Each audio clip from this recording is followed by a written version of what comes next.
Welcome. Let me tell you a little bit about Deva. Deva is, we've worked together for More than a decade. a long time. A long time. She's a sustainable and bay-friendly landscape designer. She's been in the horticulture business for over 15 years. She has a degree in plants and art and works for Earth Care Landscaping. They install a lot of my designs. I really like them. Look them up. And they're in Cupertino. So if there's nothing else, Bill, have I forgotten anything? Okay, we're good. I'll turn it over. I'll switch the program. You can talk a little bit, and I'll do that. Okay. Actually, maybe I could talk without the mic. No. Can you hear me in the back? No, you must use the mic. I must use the mic. Sorry.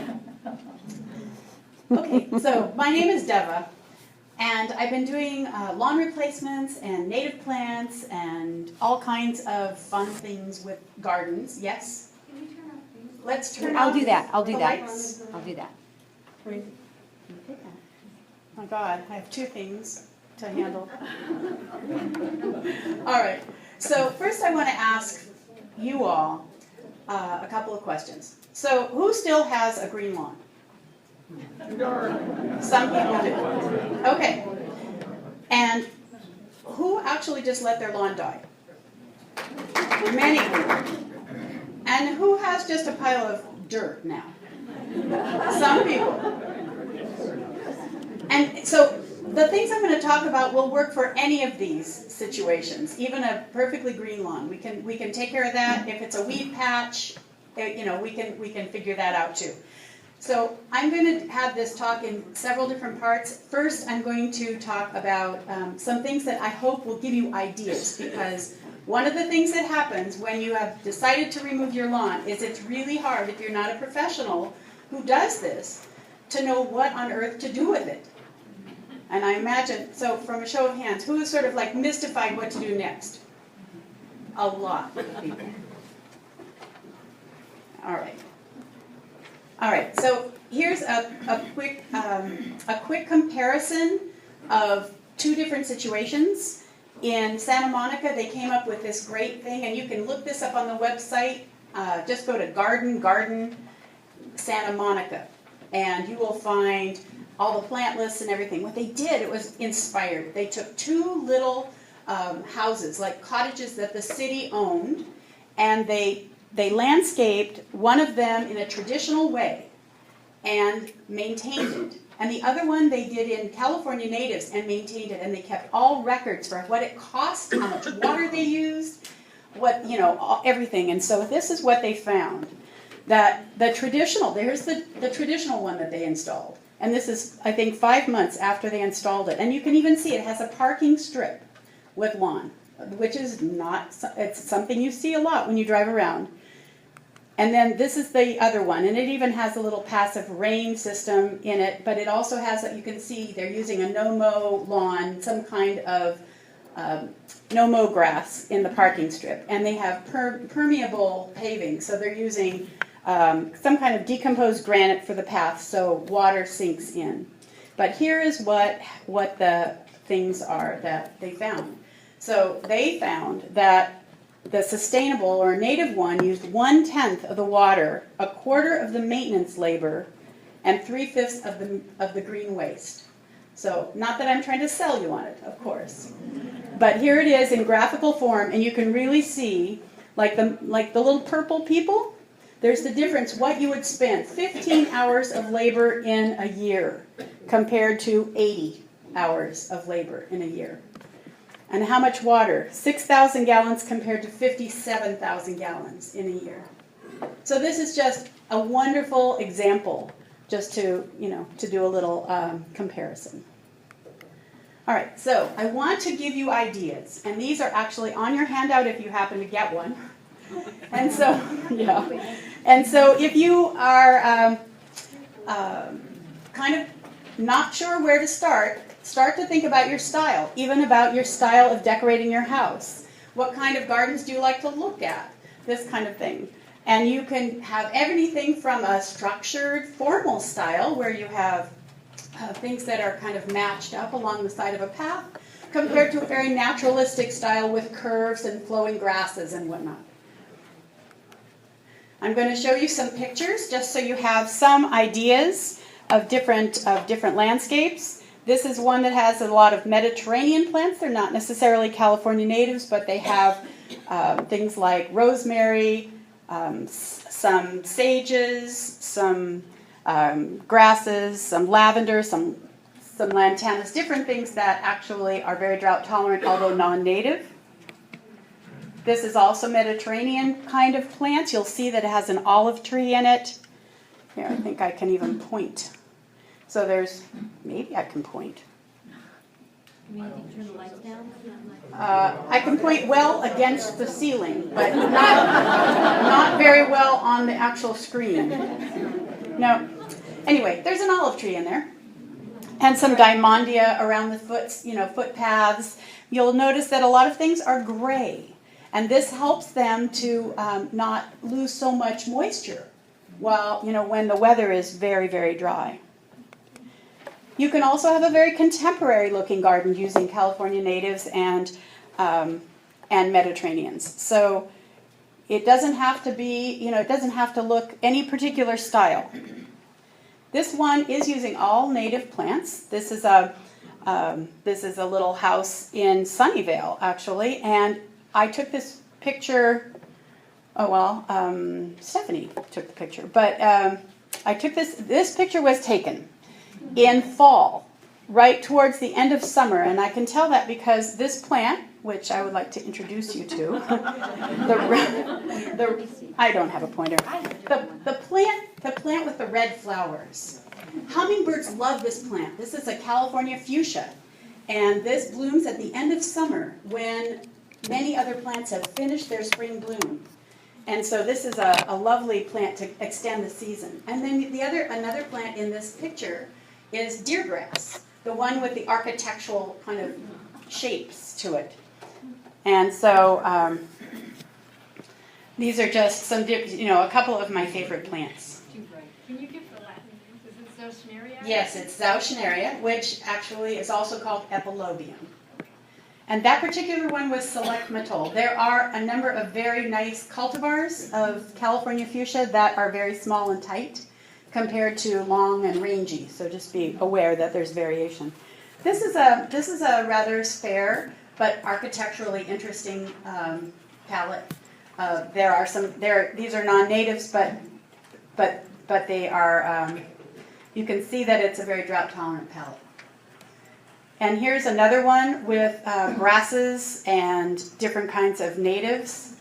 This is a spring picture. You can tell because the wisteria is blooming. Oops, wrong way. And here's another one. This one incorporates a dry creek and it's and a grade on the hill. These pictures seem washed out. They do. They are. I mean, I think it's the projector. Okay. Yeah. I am going to talk to you some about meadows because a lot of people ask me about lawn replacement as a meadow. And you can even do something like a cottage style garden. This can be very drought tolerant. However, it doesn't mean that it is low maintenance. So don't mix up the two. I would say 90% of the people who call me want low water and low maintenance. So I just want you to know that they are not the same thing. Here is a very naturalistic garden, but at the same time you can see that it is it's in a city because you can see that there are houses and wires and whatnot. But it has a very natural sense of place because there's a little bit of water in there, and there are boulders, and then there are grasses, once again some of the deer grasses. And not all gardens, native gardens either, need to be in the sun. This is a shade garden. It was planted underneath an existing English walnut, which is on the left. And so we put in a little decomposed granite path. And then all these are woodland plants that are native to California, different kinds of coral bells and irises and columbine. So these are all possibilities.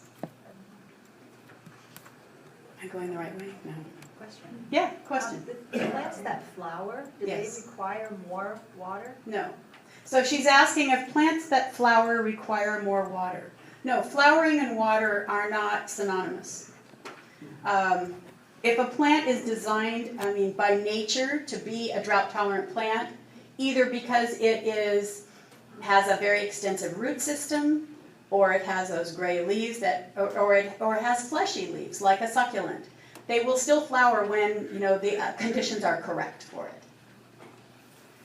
So here is a garden that has an herbal lawn, and I will talk a little bit about herbal lawns as an alternative to the question. I noticed there's a lot of mulching, and I understand why, but I also have been told that native pollinators, if you cover the whole thing with mulch, you don't give the native pollinators a chance to.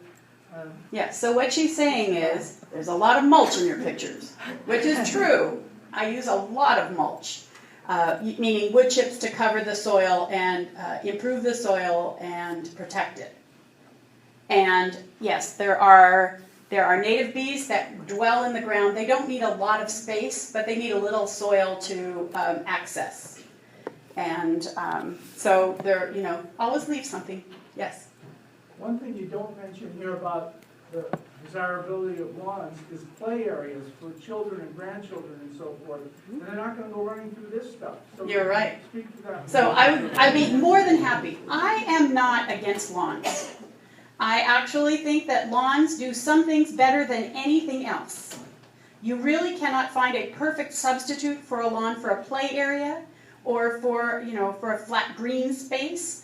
I am only here to promote lawns to be gone where they don't belong. I still think there's room for a small lawn in the backyard if you have children.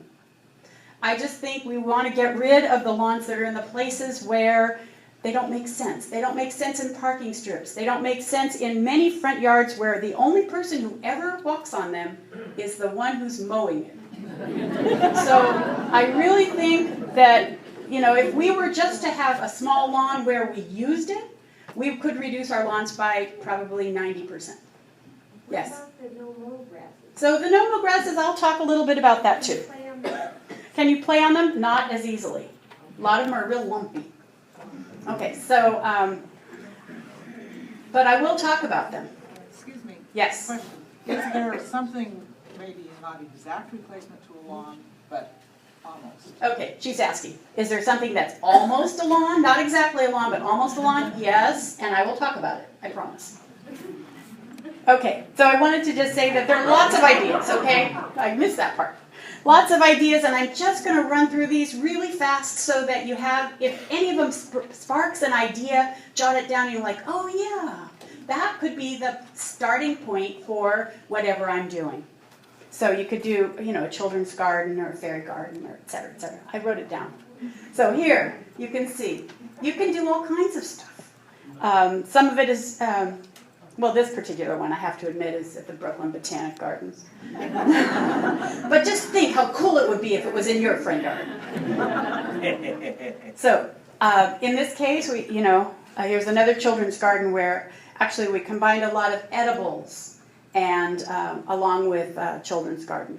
What's on the ground there? That's on the ground underneath the play equipment is something called playground fiber, and it is a kind of mulch, but it doesn't have splinters, basically. So you can get that at a rockery. So you designate playground fiber, and we usually do 5 inches of it over landscape fabric. You could create a fairy garden. Just think, if you have grandkids, how wonderful it would be if they came and they just made little notes and you leave it in a little mailbox. And you can see, I like that kind of stuff. You could create a butterfly garden. You could create habitat for butterflies. And the things that you need for butterflies are not only the flowers that the butterflies come to, but you also need the food that the larvae eat. So in this particular picture, you can see this is a monarch caterpillar. And my little grandson, he saw this picture and he goes, "Grandma, is that poop?" Well, of course it is. This is what they do. They eat the plant. So you can't have, if you're going to have a butterfly garden or a habitat garden, you absolutely can't spray pesticides because that would be anathema. So, and one of the most important things you can do if you are going to create more habitat, which is one of the fun things about taking out a lawn, which creates no habitat, is to have some kind of water, because water is what will attract birds. Do you see the bird in this picture?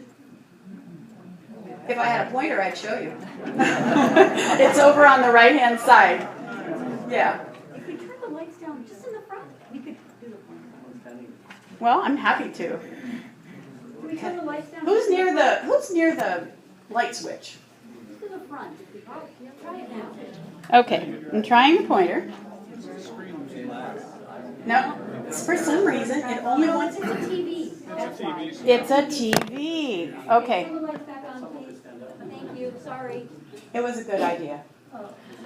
All right, but the pictures were better with the lights off, huh? Yeah. Never mind. Whatever when people want it. Okay. So here we actually created a little water in a rock that we purchased at a rockery that had a little concave portion, and so the homeowner just adds water every day. It's not enough to create mosquito problems. Yeah. I was gonna ask about. It does not. It dries up every day. He just adds it. So I mean, it's not very much water, but it's enough. So another thing you can add, just to add your own personal touch to gardens, would be to add some kind of sculpture. And it could be any kind of sculpture, whether it's formal or your own work or something from nature. And it adds another part of interest to your garden. It could add, it can be a focal point. It could be in like in a hidden corner. Kind of cool. It could be something really cool, like a big driftwood snake. Or even, hey, remember back in the 50s when we all planted junipers? My dad. Is that your dad's house? That is the coolest thing. Engineer in Palo Alto. I- Driving the neighbors crazy. See, This is one of 7. this is such a cool picture. As soon as I drove by it, I had, it was just me and my camera going, back up, take a picture, because this is obviously was one of those junipers that got planted too close to the sidewalk. And so instead of just pruning it into a square, your dad made something wonderful out of it. So you can also just, you can also just make wonderful things out of just natural things. Wood, if you're really talented, you could make a fence like this. Different kinds of sculpture, just driftwood. And here are even more ideas. So an edible garden, or cutting flower garden, or a meditative garden, any kind of thing. So this is an edible garden. It's just actually edibles mixed in with with ornamentals. And so they have herbs and scarlet runner beans right in the front yard. It was the only sunny spot. And this is also a front yard with some pretty creme de la creme raised beds with a little bit of copper around the edge for keeping out the snails, and automatic drip irrigation with shutoffs on each one, and a trellis on one of them, and gopher wire underneath. Everything you'd want in a raised bed. Or you could just mix it in with your other things. So in this picture, there's an artichoke, and there's tomatoes and Swiss chard, and all kinds of things mixed in with the ornamentals. Or you could have a meditative corner, like so. This particular picture is a very trompe-l'oeil cactus garden. It's actually called Under the Sea, and it's at the San Diego Botanic Gardens. And so I have a lot of people who will say, I want a drought-tolerant garden, but don't give me a cactus garden. I just do not want one of those things with the skull and the wagon wheel. And of course, I've never actually designed one like that. So I do want to talk a little bit about lawn substitutes. So in this case, we're talking about things that are a green sward, something that will be low and flat, similar to a lawn. Such as could be kinds of herbs, could be spreading ground covers, or it could be meadows, like the no-mow grasses. So this particular picture is one of a mixed herb lawn. And in this picture, there's a tree. And back under the tree, there are shade-loving spreading herbs like yerba buena, which is a California native mint relative, which is wonderful smelling. There's some sweet woodruff. And then in the front, you can see different kinds of thyme. And those are sun-loving. They're non-native. But what I found with this particular garden, which was put in about 8 years ago, is that it provided a wonderful example of succession, natural succession. Yes?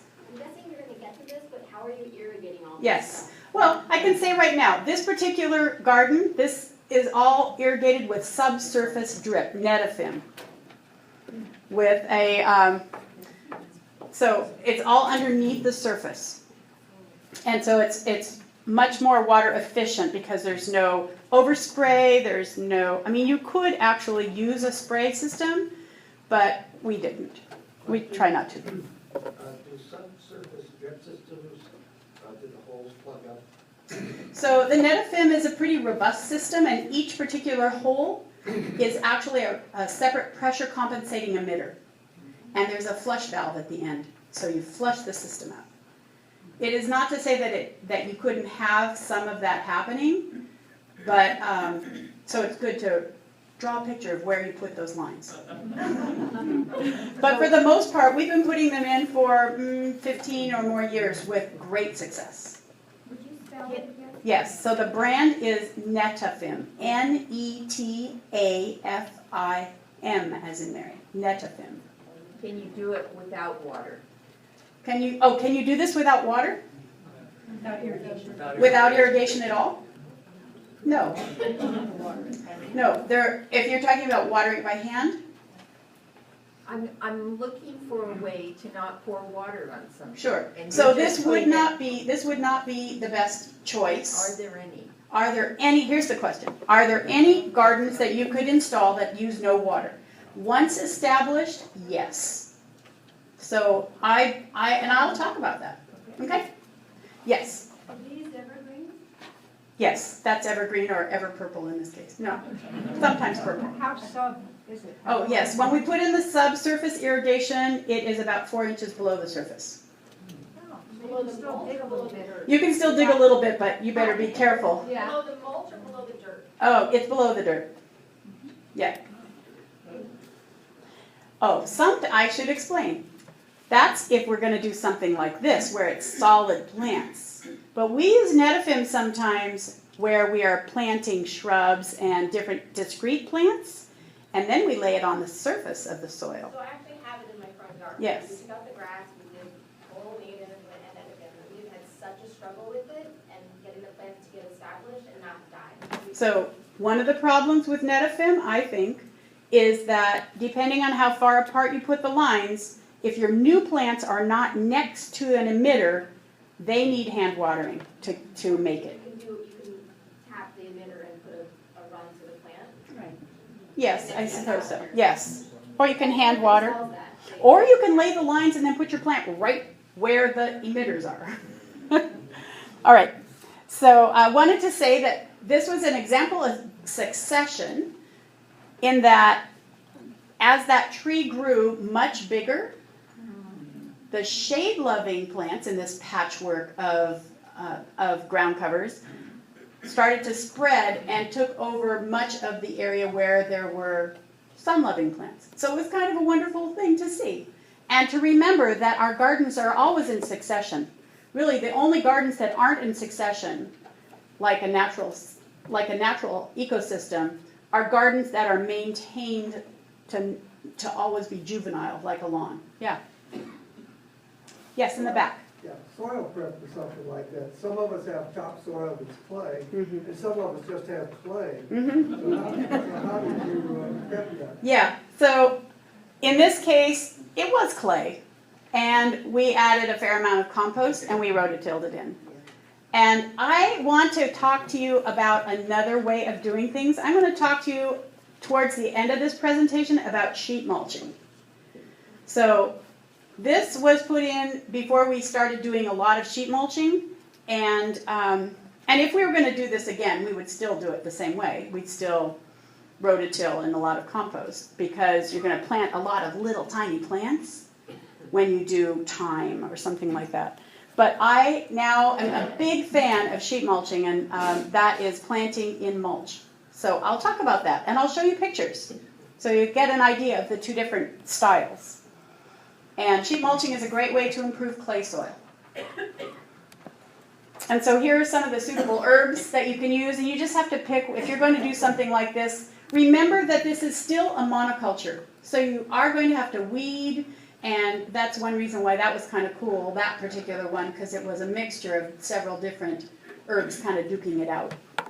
Could you mention those herbs? So the ones that like sun are chamomile and woolly thyme and creeping thyme and Corsican mint, and the ones that like shade are yerba buena and sweet woodruff.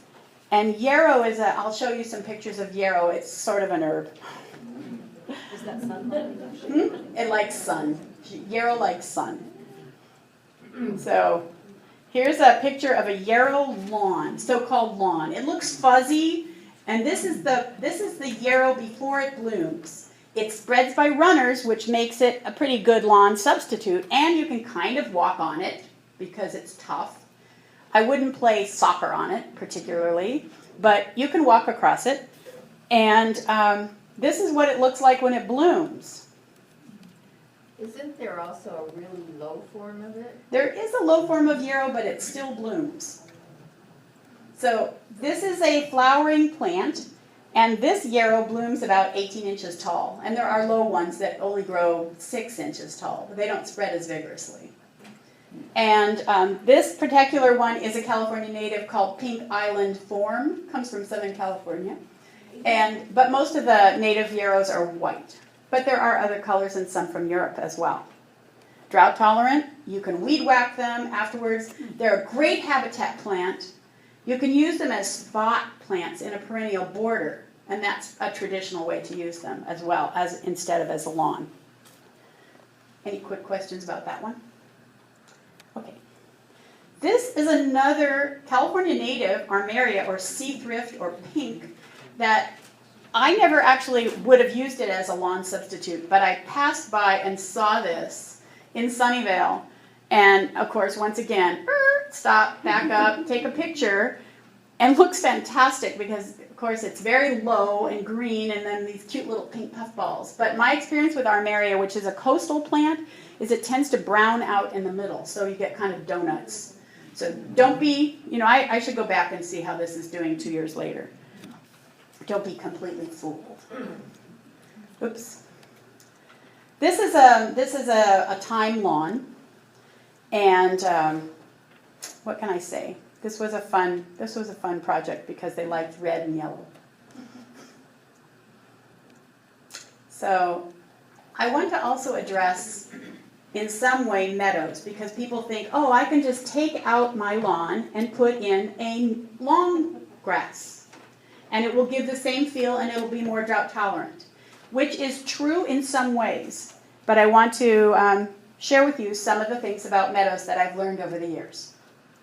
So first of all, these no-mow grasses can be treated, you can weed whack them once a year, or mow them if you can get your mower in there.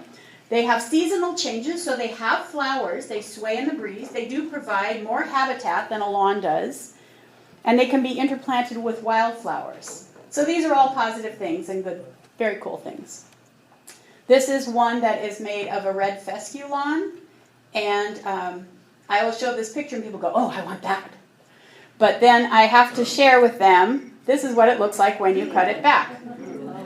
Because it's very tall, and eventually it builds up a lot of thatch. So this red fescue lawn, also in my experience, these red fescues, if you don't water them, they do turn brown. They will come back, which is, great, but they will turn brown, very similar to our hillsides. And then the other thing about them is that they really prefer some shade. So if you have a flat out, full sunny spot, I wouldn't use red fescue. Yeah. How do you deal with weeds? And how do you deal with weeds? This is the number one issue with meadows, so I want to talk about that. So here are, and I put this on your list too, different kinds of California native meadow grasses, some of which are running grasses, sort of like you plant a plug and it spreads by runners slowly, not like Bermuda grass, but you know, it spreads that way. Or bunching grasses, in which case you need to plant them far enough apart so they kind of touch. Here's a picture. Also, you can now, this is a brand new thing, you can now get some native sods. And they, Delta Bluegrass sells them. And so that's a brand new thing that you can actually get sod. They have 5 different varieties. This is a Western fescue, and you can see that it's a very attractive looking lawn substitute. It's green. Oh, I should tell you that this purple plant in the middle of it is one of my favorites too. This is a native called verbena. Oh, it's called Cedrus Island verbena. And the Latin name is Verbena lilacina de la Mina. Can I spell that? It's actually spelled, just say Cedros Island verbena, and you'll get it. It is sun-loving, yeah. It doesn't do well in shade. But it blooms for a very long time. I would say on and off for about 6 months. It's relatively short-lived. You should cut it back once in a while. It's, once a year. And it is about a 3x3 bloomer. Smells great. So this is Berkeley sedge, and this is a bunching grass. A kind of a green mophead grass. It's very hardy. In this particular case, it is it's underneath a redwood tree, which is not the easiest kind of place to garden because of all the litter and But this plant actually will take drought, will definitely take water if you offer it. Grows well in clay. Grows well in sand. Grows well in part shade, grows well in sun. I mean, it's pretty much a winner. How tall does it get? It's about 18 inches tall when it blooms, and it's in bloom in this picture. And once a year, this homeowner cuts it back. And you can see it's planted about 3 feet apart or so. And it just comes right out like that. But you don't walk on it. You know, you can walk on it, but it's lumpy. I mean, you'd want to be kind of careful for your own sake, but you can walk on it, and dogs can run on it. Yes? I have a question about freezing. What about the freezing? Freezing in our area? It's fine in our area. It doesn't freeze. No, I mean most of the things you show. Most of the things I show are fine in this area. Cedrus Island verbena can freeze, but it usually comes back. Yeah. So this is the same grass, but mixed with other perennials and obviously with wildflowers. So is this indeed a grass or is it a sedge? It is a sedge. Oh, thank you. Yes, it is a sedge. Carex means sedge, and it is a sedge. You have found me out. But it's grass-like. So what's the difference? Ah. Back from college days, rushes are round and sedges have edges. It is, it's another grass-like plant. So this happens to be another sedge, and this one is smaller and finer and makes a very nice little alternative lawn. Usually these are planted from plugs, like 2-inch plugs or 4-inch, and they fill in. And you can cut them back, but remember that if you do cut them back like a lawn, you are destroying, or let's say you're retarding some of its ability to photosynthesize and therefore making them less drought tolerant. So they're most drought tolerant when they are in full size. Sherry, who was talking to you before, has a Carex Panza lawn, little meadow that we installed, how many, 5 years ago? About 5 years ago. So, How tall is that? It gets 16 inches. so she says it's 16 inches. and she loves it. Is it sun or shade? Sun. So, sun. It'll take a little shade too. It will take some shade.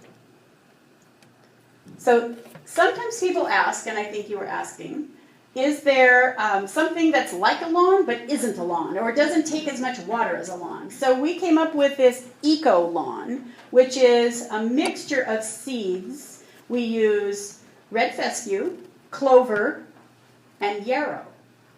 Now remember, yarrow is a flowering plant, and and clover is obviously a flowering plant. And so we mix these seeds together, and then we treat it as how you used to seed a lawn before sod. And so this is a picture, a close-up of what we call those eco lawns. You can mow them, you can walk on them, you can play on them. They are not a beautiful, pristine golf turf. And you can even see that you want to have a border, because in the lower picture you can see that yarrow is crawling. You know it's not staying where it should. And so this is what it looks like. Kind of the weedy lawns of my childhood is what it looks like. But it's green, it's flat, and you can walk on it. It uses less water than turf. How much less water? That's a good question. So how much less water is always a challenging question for me, because it depends on so many things. How long has it been in? Is it in sun, shade, clay, whatnot? But I would say that you could easily get away with watering this once a week, if not every 2 weeks. Even in sun. And I can say that when we've installed these, what has happened, and you do need to give them enough water to get them established. You have to let them establish first. Where people overwater, the clover took over. Where they underwatered, sort of the fescue there was more fescue and more yarrow. And where it was in the shade, the fescue did better, and where it was in the sun, the yarrow took over. So it depends, because it's a mixture. Yeah. What kind of clover? We used a couple of different kinds of clovers, but I think we used Dutch clover in this case. And there are some other, probably more drought-tolerant clovers. Where are they sold? We got these from Pacific Coast Seed, but I can tell you that these eco lawns are also available from Nichols Seeds in the Northwest, and they have one for sort of like the West Coast, Nichols Seeds. And I think there's one for sure. There's another one from, is it Harmony Farms? I think it's groworganic.com.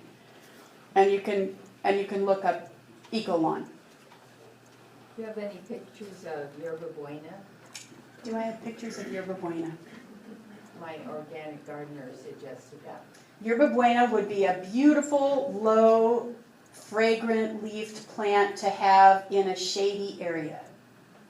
It's lovely. Not Yeah. to take foot traffic. Yeah, you can't really walk on it. You should probably put stepping stones through it if you want to grow it. But it's a lovely little plant. I almost always put it by benches, because when your feet touch it, it's going to put up a beautiful fragrance. This is another grass, and I tried this one at my house. In fact, this is my cat. And this is buffalo grass. It is a Texas native. It's not a California native, but it's very drought tolerant. You plant it from plugs. You can't plant it from seed. You plant it in full sun. It goes dormant in the winter. So if you mow it, you'll be, it looks pretty green and is a good play grass. I don't mow mine at all. And it's only 6 inches tall. And in this case where the cat is, you can see it's kind of unkempt. I actually just cut it back with a weed whacker in the spring, and that was fine. So I just thought it's one more tool in the toolbox. I will try it. So You didn't mix it with the cool season grass? I did not mix it with anything. I just planted it in practically pure clay and didn't do much to it, and now I only water it 3 times a year. How long did it take to fill in? It filled in 1 season. It only grows when it's hot. So you have to plant it in the summer, in the sun, and water it. and it fills in completely. If you plant it 12 inches on center, it fills in completely. With little runners. In fact, that is, in the green picture, you can see some kind of like, it looks like spider webs flying across the surface. Those are the runners, because those people did not actually mow their lawn very often. So the little runners start to float above the surface. But you could just mow that off. Does it get greener than that? Does it get what? Does it get greener than that? Greener than that? Does it fill it, or does it stay like that all the time? That's, okay, she's asking if it gets greener than that. Slightly. This wasn't particularly well cared for, or it wasn't even mowed. But it wasn't mowed or fertilized. So that was the way it did it. Yes? Where do you buy the plug? Yes, so the plugs, I bought them online from FloraSource, and it's called UC Verde, buffalo grass. And I imagine that you could probably just go online and get them. Because nobody sells them around here that I know of. I think there's a place in Arizona too that sells a lot of it. Yeah. So she's saying that in Arizona they sell a lot of it. So the carrots and stuff was? Now, Carrot Panza you can get right here. That is being produced in Watsonville. Yes, at Suncrest Nursery, and any retail nursery buys from Suncrest. So you can get it from them. Yes. Okay. I remember when I lived in West Texas, if you change your mind about buffalo grass, be prepared for a lot of hard work to dig it out. Very good point. I will say that I was dubious about it when I put it in. I thought, this looks too much like Bermuda grass for me to be happy with it. But actually it's been, since I don't water it, it doesn't really grow. So it doesn't get into anything. And so I'm perfectly happy with it. But yeah, if you were, I could see that it might be pervasive. Okay, so putting wildflowers in a meadow. Another question. Yes. Let's say we're going to the Berkeley sedge. Mm-hmm. What time of year would one get this started? So if you were going to put in Berkeley sedge, the best time of year would be fall. In fact, that is pretty much true for any of the natives that you're going to put in. Fall, just think. The weather is cooler. The plants won't be as stressed. They will get good root growth on them, and it's going to rain, isn't it? We hope. That's actually a question I have. How soon are we going to know if it's going to be a wet year or a dry year? 2015. I wish I could tell you. I am not a forecaster. Yeah. Better be wet. You come in on Diamondia? Diamondia? Yeah, I didn't put any pictures of Diamondia in here, but I do use it. It's non-native. It's very low. It's like 3 inches tall, and it's small, gray leaves with little yellow daisy-like flowers. It's slow growing. You need to put stepping stones, but through it, I think. But it's very solid. Once you get past the I have to weed between the plants stage, it's very reliable. Can children play on it? Can children play on it? If they're not rough children. If they're playing if they're playing football on it, no, not really. No, not really. It's more of a ground cover. It's more of a ground cover, yeah. Yes. Don't the ground covers that have flowers draw bees? So do flowers that have do ground covers that have flowers draw bees? Yes. Because I remember getting my foot stung. Yes, you can get stung on clover. I remember that as a child too. Yeah.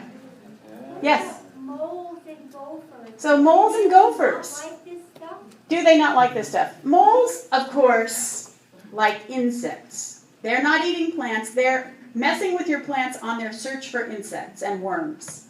They're complete carnivores. If you have not a ground cover, if you don't have turf, but you have discrete plants with mulch, you're not going to notice so much the problems with moles. They'll be running around between the plants, and yeah, they might cause a little disruption. But for the most part, you will not be as disturbed as if you have a lawn. I can say that. With gophers, as long as they're not pulling all your plants down the holes, I think you'll be fine.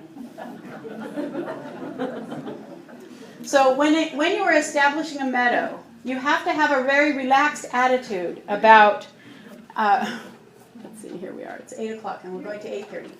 Yeah. I'll keep you. Thank you. So you have to have a relaxed attitude. I once had a client who wanted a meadow, thought she wanted a meadow, but when they got it, they didn't like it.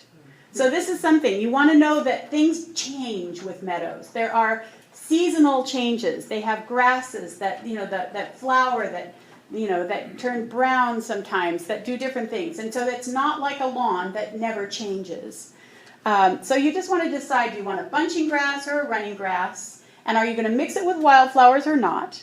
Are you going to do transplants or seed? Because that depends on what kind of grass you're going to have. And here's the most important thing, because someone mentioned weeds. You have to pre-germinate the weeds that are in the ground where you're going to have the meadow. So the way we do this is we prepare the soil for the meadow area. And then, before we plant anything, we water it. And then we wait. And then we kill all the weeds. But not in a bad way. In a very organic way. Because we're sustainable landscapers. So you take like a little swivel hoe, and you just go and just cut those little weeds off and let them dry in the sun. And then you water again and do it again.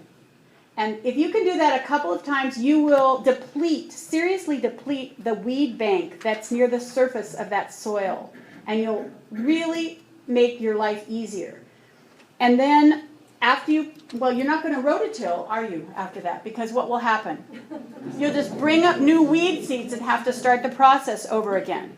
So you're going to pre-germinate the weed seeds, then you're going to plant. And then you have to be on top of the weeding. The reason is the annual weeds that we have around here that are mostly invasive weeds from Europe, like foxtails, and mustard, and purslane, dandelions. All these weeds, they sprout quickly and grow faster, like wild oats, grow way faster than our native grasses, which might be slower growing with deeper root systems, but those annual weeds will outshadow them. So you have to be on top of it. This is why I say a meadow is not for a person who isn't going to maintain it. Yeah? I thought of something else too. We have a meadow in our front yard. And one thing we find difficult is to find someone who can take care of it. Mm-hmm. Because most gardeners want to come in and mow and just... Yes. So what she's saying is it's difficult actually to find someone who's not a mow and blow gardener, who's more sophisticated and isn't just going to pull up your meadow grasses thinking they're weeds. Yeah, that is true. So weeding is very important.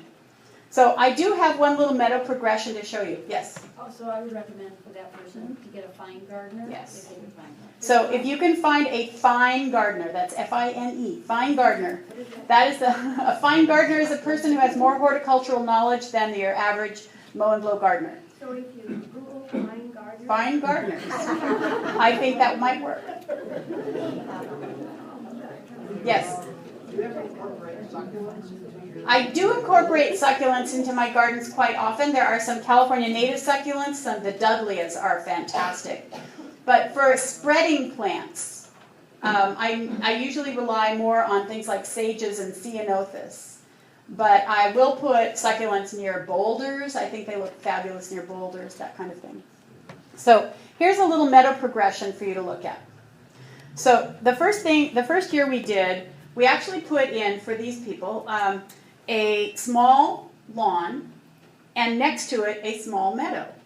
And these are irrigated separately on separate valves. So the lawn itself just has traditional 4-inch pop-up heads, and the meadow had 12-inch pop-up heads because we knew it was going to be taller. And this was way back, quite a ways back. And so when we were putting this in. And this meadow was really interesting because the homeowner called me up and said, "This is so fantastic. It always changes. First, all these purple and pink flowers came up." I think those were the Clarkias.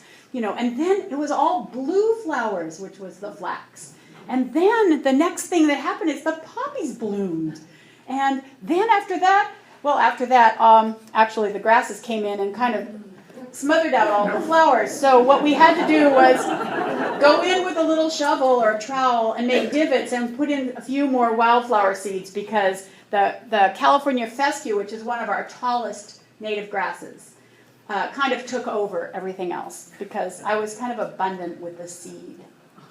So you can see this is the meadow, the second year. And the third year, oops, wrong way. We're going back in time. All right. So the third year, you can see, even though it's not blooming, you can see the California poppies leaves in there and the yarrow. Those were the two that really hung out in this particular garden. And here is a picture of it the fourth year.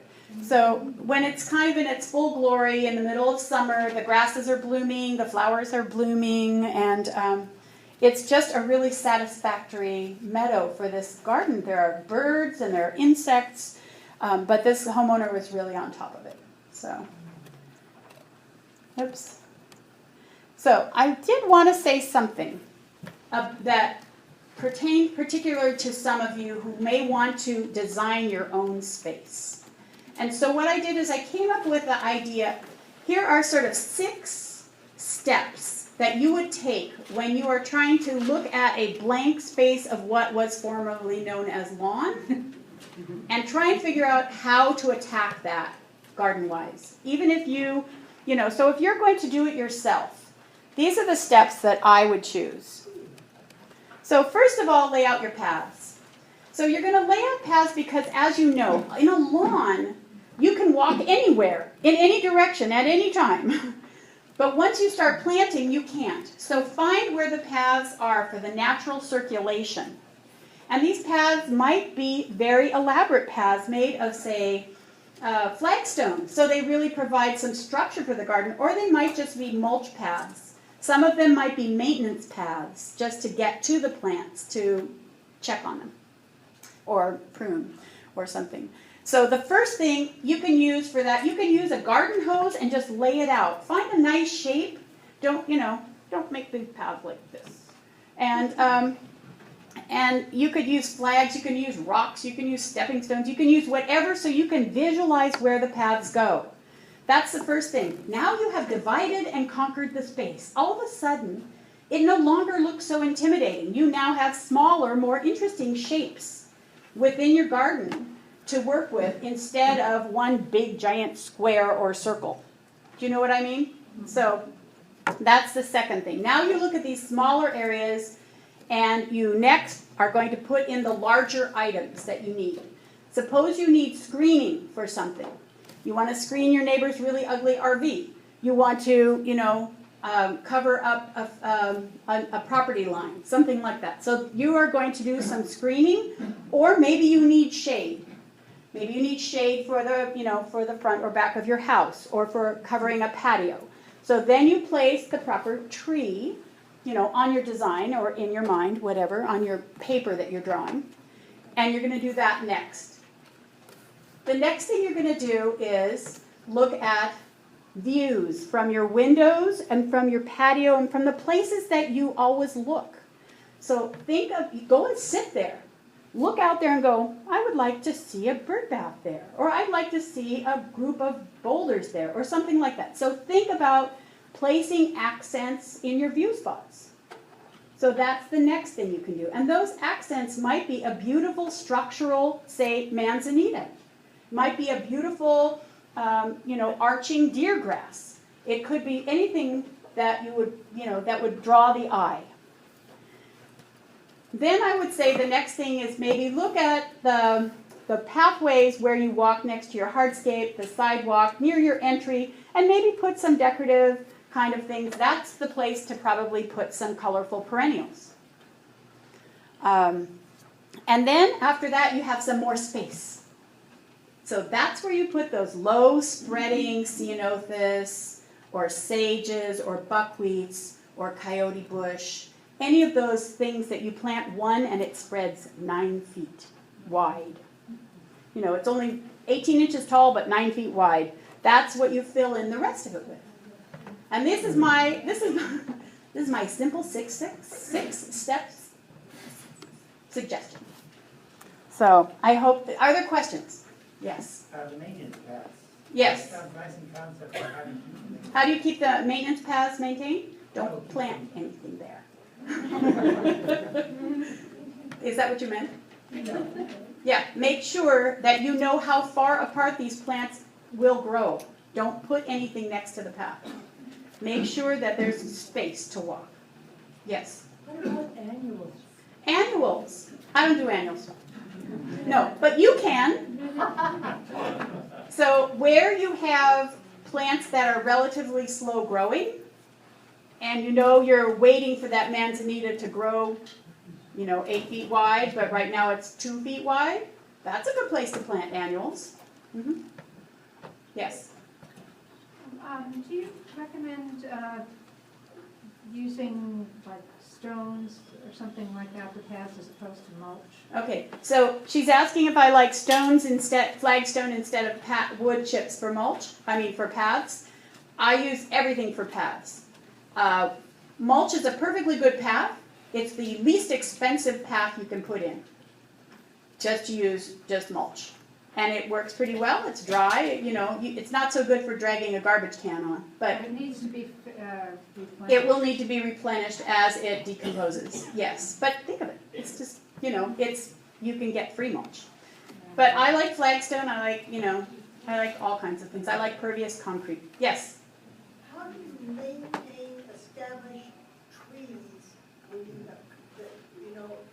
all of their roots have now been underneath the grass you've watered for 40 years, and you cut off the water? Okay, so you're asking about how do you water and maintain a tree that has become addicted to the water you've been giving it on the lawn? That depends a lot on what kind of tree it is. If you have a tree that will always need water, say a magnolia or a birch or a redwood, you have to keep watering it. Maybe not as much as you did when you had a lawn, because after all, they're trees. But you still have to water them. Can you use metafilm for that? You can use netafim, sure. Yeah, but you do have to water those kind of trees or they will decline. Yes, they do. And even die. Yes, they do. But So, some of your trees might like it better, they won't get okra. some of your trees will like it better. That's true. So, yes. Is it reasonable to assume you can reuse your sprinkler system that you had on your lawn as a water source for the new plants? Okay, so he's asking, is it reasonable to think you can reuse your sprinkler system? Well, I don't. Just attach, not as a sprinkler, but use it as an outlet to the. Yeah. To the So there are kits that you can buy that at every sprinkler head, you take out the sprinkler head and you put in these 8 little drip lines that come out of the sprinkler head. I personally think they're really ugly. I mean, I really don't like them at all. I hate them. Okay, we have another vote from a professional. She hates them. I'll tell you what we do, and we find it very practical. What we do is we unscrew all the sprinkler heads and abandon the pipes underneath. We don't even cap them off. We just leave those pipes behind. And then we go back to the valve and we add a pressure reducer and a filter, which you will need anyway for a drip system. And then we connect right there at the valve, we connect the 1/2-inch poly tubing and snake it through the yard. And then on the surface of the soil, and then have our emitters come off of that. That works very well. It's a very flexible system. You don't see any, you're going to cover it all up with probably newspaper and mulch, but you won't see it after it's, he's shaking his head. Because I have to tear up a brick patio to get it from the valve to where you want it to be. Okay, you want to take that one? Well, Rainbird has a kit that you can pull out the body of one sprinkler head and it's got a filter and a pressure regulator in it. And you can pop that in and then you can run your netafim line. And then you have to cap off the rest of your spray head. That would work. My dad just replaced one with an octobubler as a former sprayer. You don't like those? That's just my personal. Well, they're above. The problem with those octobubbler things is they're above ground and you see them, you trip over them. They're ugly. The lines move. Move around. It's just not. It's not something I like to use. Yes. Yeah, squirrels love to tear apart everything. So, obviously they don't tear apart the lawn sprinklers, but Yeah. they're gonna tear apart. So you're looking for a really robust system that squirrels will not tear apart. I haven't actually had Metafim eaten by squirrels. It is a much more robust system than than than 1/8 inch, the little 1/4 inch drip tubing, spaghetti tubing, which, can get cut and whatnot. So I think it's actually a pretty good system. What is it called? It's called Metafim. Yes, I want to take some more calls. So I have Meadow in my yard. Yes, you were saying it's awful. Yes. Well, it's been a challenge, but squirrels haven't gotten it. But what I'm curious about is, let's say you plant your manzanita, you're waiting for it to grow, and you want to put in annuals. What do you do with the Metafim with the annuals? It's difficult. Okay, so I hear what you're saying, that once you have established things and you now are on a reduced water schedule, how do you add in annuals? You do it in the fall. Right. And you use California native fall loving annuals and even perennials like poppies, and you put them in the fall and you let the rain bring them up. Or you hand water. Those are your two choices, really, I think, that work. There was another question here, yes? You said you could get free mulch? Yes, I'll talk about mulch. I'll talk about free mulch, yes. Go ahead in the blue shirt. Yes, that's you. Yeah. Comment on the squirrels, you're a good outdoor cat. Works for us. Yes. I've got some really old citrus trees, and they're small ones, and they're overshadowed by some other really old ones that never need water. But what I've done the last few years is when they begin to look a little wilted, I take a 3-foot, one of those spike things that go down on the ground, and I feed it, and then I water deep, down about 3 feet or so.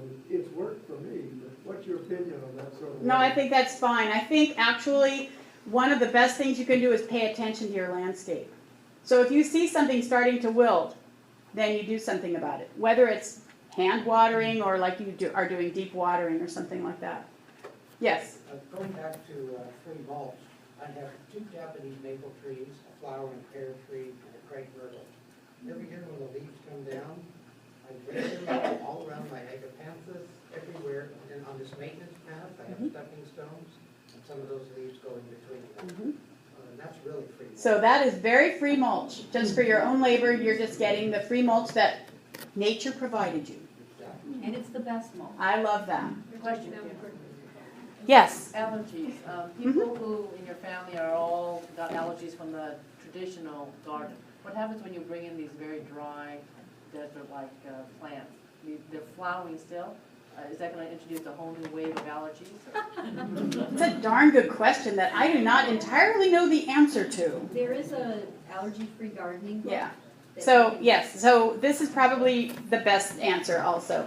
So there's a man named Ogren, O-G-R-E-N, who wrote a book called Allergy-Free Gardening. He lists every plant you can think of, and he gives it a scale. He calls it the Ogren scale of 1 to 10, with 1 being basically allergy-free and 10 being you're sneezing as soon as you read about it. So get that book or look it up and start to plant from that book. Okay, yes. Debbie, you Yes. have about 15 minutes left. Thank you. Yes. I have a question about free mulch.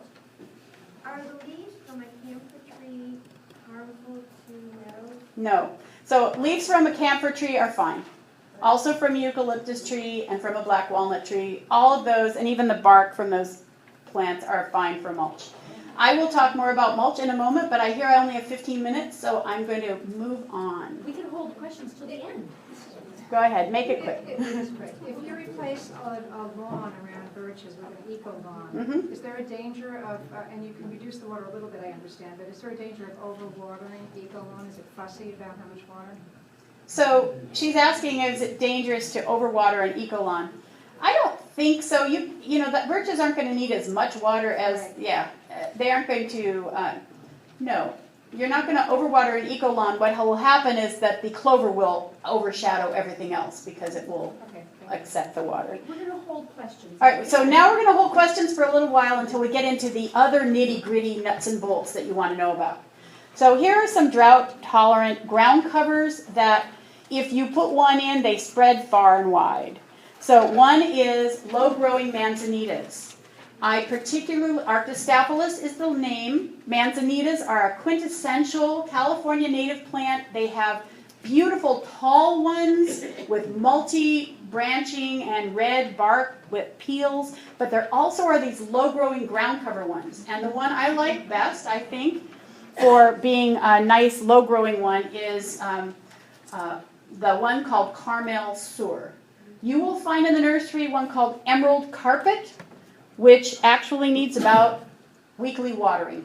So it does need more water. It's a coastal one too, but it needs more water than Carmel Sur. So I like that one better. What's the one? Carmel? It's Carmel Sur, S-U-R, like Carmel. S-U-R. Okay. Yeah, so the whole name is Arctostaphylos edmundsii Carmel Sur. This is a beach strawberry ground cover. I know Sherry's smiling because she designed this. This one spreads well. It spreads by runners. It actually is great in part shade. It's bright green. There is another California strawberry plant called, that's a woodland strawberry, also spreads by runners. It has small, much tastier edible fruit. And I like that one for shade. And they're kind of delicate? They're kind of delicate looking. Yeah, you're not going to tromp on them. Yeah. The beach strawberry and what's the other? The beach strawberry and the woodland strawberry. So the name of those are Fragaria chiloensis is the first one, and the second one is Fragaria vesca, subspecies californica. And so then this is California lilac, another super wonderful plant. There are over 40, maybe probably 100 species, but you can get probably several dozen types in the nurseries. And most of them have blue flowers, but there are white and pink ones too. Some of them are tall, like Ray Hartman, which would be a great super street tree, 20 feet maybe tall. And then there are ground covers, like this one. And then there's sages. This one, Salvia Bee's Bliss. This is one that you can put in the fall. It will spread 8 feet in 2 years, and by the 3rd year you won't have to water it. Now, I want to get to how you actually take it out, how you take out the lawn if you haven't already done it. This is what we do quite a number of times through sheet mulching. So here's an example of the first one we sheet mulched, and this is what it looked like 2 years afterwards. So what we do, step by step, is you can scalp the lawn. This is optional. We've found out you don't actually have to scalp the lawn. We don't pretty much scalp it anymore. We just go ahead and smother it without scalping. We cut back the edges near the hardscape. We cut it back 4 inches deep and then taper it back towards the lawn 15 to 18 inches. And we do something with all that dirt and lawn. We put that somewhere. The reason we're doing this is because we're going to add a lot of mulch and we don't want it to fall onto the sidewalk or onto the driveway or onto, So this is where you can see where it's been cut back. And you see behind that blue wheelbarrow is a big pile of dirt and grass. And that is the berm that we are making with all the edges. So you make a nice berm somewhere. This is an example of a nice berm, nice shaped berm. Don't make it a big square. Or, don't make the edges too sharp. And just put it right on top of the grass. And then you're going to smother the entire thing with paper. This is going to keep anything from sprouting because you're going to exclude light. Now the thing about grass and any other green thing is it has to have light to photosynthesize or it dies. So what's going to happen? It's going to turn into compost over time. So we're just smothering the grass. Here we're using builder's paper, and you can buy this at Home Depot or Lingso Garden Materials. And we're using 2 layers. We're overlapping it. You can use newspaper, you can use cardboard. And then you're going to get these free chips, this free arbor mulch that I was talking about, that you can get free from almost any tree company. They have to chip it up, any trees that they cut up, and take it to the dump. So if you're flexible and you have a driveway and you don't have a car in it, they'll dump it for you. And this is what it looks like. It varies. Sometimes it's green, sometimes it's barky, and it's all good. Mostly all good. Palm I avoid because it's long and messed up. But in this case, I want to point out that the mulch is pushed up against the trunks of the trees. Very bad practice. So I put this in here, and I'm happy to share with you that you never want to do this. You always want to pull it back at least 12 inches from the tree because you don't want any moisture, dirt, mulch, anything near the trunks of established trees and shrubs. Can you hold the thought for a little bit? So then you're going to lay your plants out, knowing how far apart they are supposed to grow. So you can see that this is a good time to add boulders and other kinds of heavy things like driftwood. And then you're going to plant in a planting pocket in the mulch on top of the lawn and on top of the paper.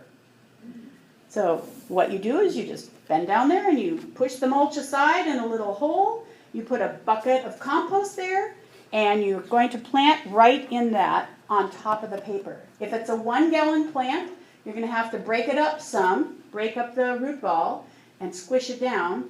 If it's bigger than a plant, bigger than a 1 gallon, you'll have to cut through the paper. And then what we usually do is we add mycorrhizae, which is a small dormant fungal mixture of things that are naturally occurring and will attach to the roots and protect the roots and help them get nutrition out of our soils without using fertilizer.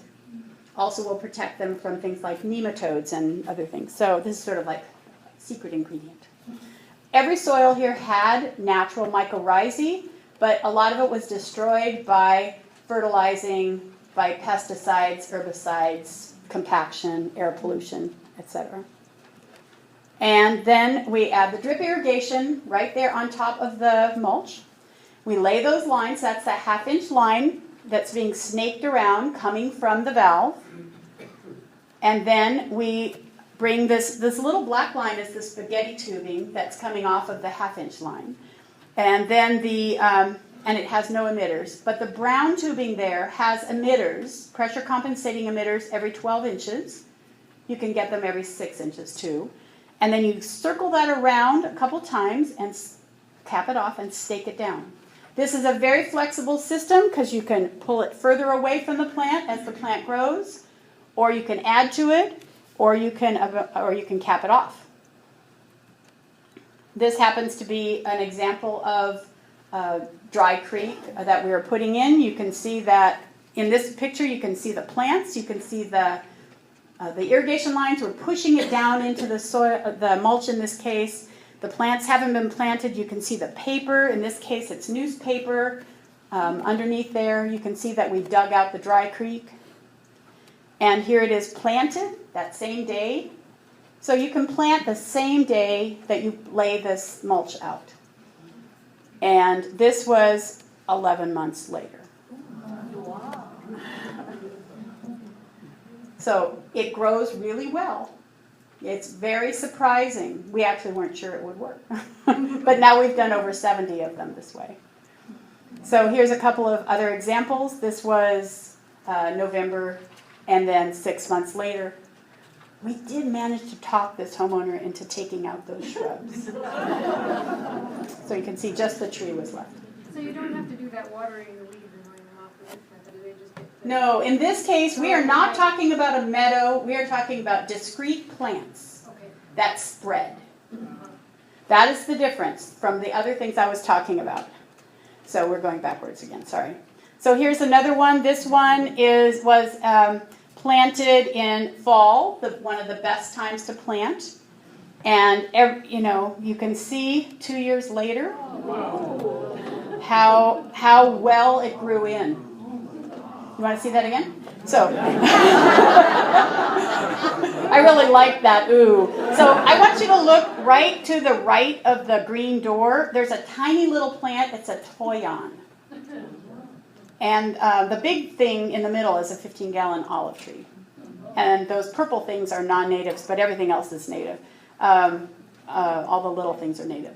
But right to the right is a toyon. And, oops, wrong way. And there's the toyon. It's almost to the roof line in 2 years. And then you see the California fuchsia, and there's monkey flowers, and there's salvia bee's bliss is the gray thing in there, and some heterotheca. So, So how would we reference that particular garden if we call you up? yeah, if you are interested in looking at some natural front yards, just call the office and they'll send you a list of, you can just go and, they're all in the front yard so you can drive by. This is the same garden but from another view, and you can see the buckwheats, a California buckwheat, and there's also St. Catherine's lace. And this is the last series. This one. What was the buckwheat? So, we're going backwards. Sorry, oh, we've lost it. I'll back it up, you can explain. Okay, so the buckwheats I love buckwheats. They are fantastic for habitat. They are great for beneficial insects. And so what I had there was the California buckwheat, and also one called St. Catherine's lace, which is a giant buckwheat. It's like 5 feet tall. And anyway, so yeah, it's at the end of the whole thing. St. Catherine's a buckwheat? Yes, St. Catherine's lace is the common name of a buckwheat. The Latin name is Eriogonum giganteum. Yes. The timing seems to be long for some of these things compared to what the rebate program calls for. No. Okay. So you're saying that the timing is long because you want to plant in fall? Because the rebate program says once they approve your yard for a rebate, you have to finish it within 90 days and give them the bill so that they can pay you back your rebate. Let me It's not explain. going to be done in 90 days. Absolutely, you'll be done.